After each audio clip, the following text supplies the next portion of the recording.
In this podcast episode, Cal Newport discusses the importance of thinking deeply and becoming a serious thinker. He emphasizes the need to give sustained attention to potentially complicated or ambiguous information in order to build new conceptual structures that have value to oneself or to the world.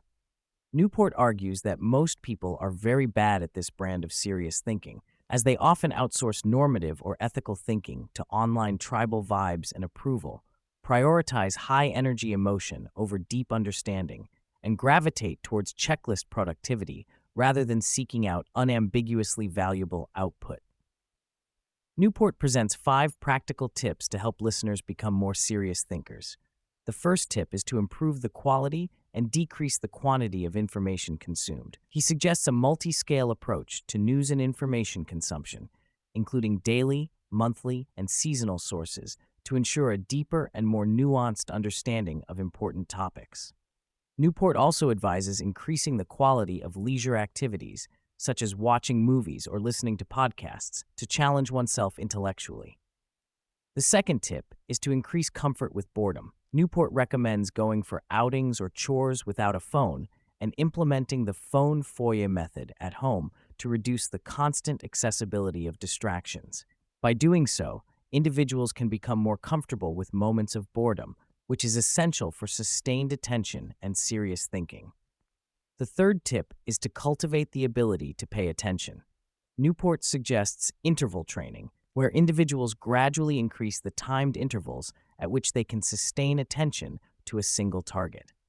He also emphasizes the importance of caring about rituals and environments to create a conducive space for deep work and focus.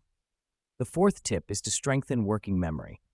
Newport introduces the concept of productive meditation, where individuals take a professional or complicated problem for a walk and try to make progress on it using only their thoughts. This exercise helps individuals practice holding and manipulating multiple pieces of information in their minds, thus strengthening their working memory.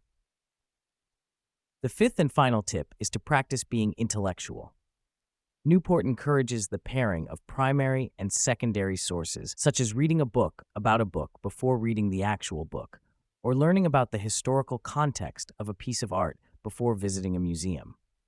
By engaging with secondary sources first, individuals can develop a deeper understanding and appreciation for the primary artifacts. Newport highlights the concept of deep work, which involves focusing intensely on cognitively demanding tasks without distraction. He argues that deep work is essential for producing high-quality work and fostering creativity. He also discusses the detrimental effects of hyperactive communication, such as constant email exchanges and virtual collaboration, on our ability to engage in deep thinking. The episode features a segment on the psychological impact of quick emails and the tendency for people to throw around information without engaging in thoughtful conversation.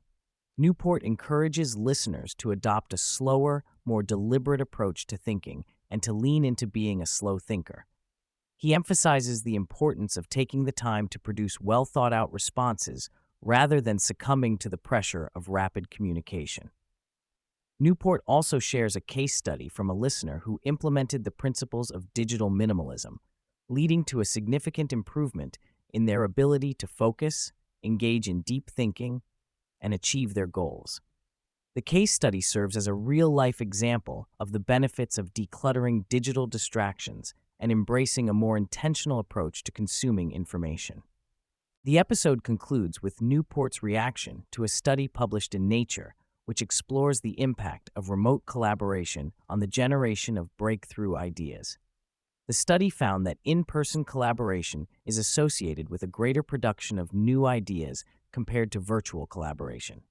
Newport draws on personal experiences to illustrate the cognitive advantages of working in person and the limitations of remote collaboration in fostering creativity and innovation.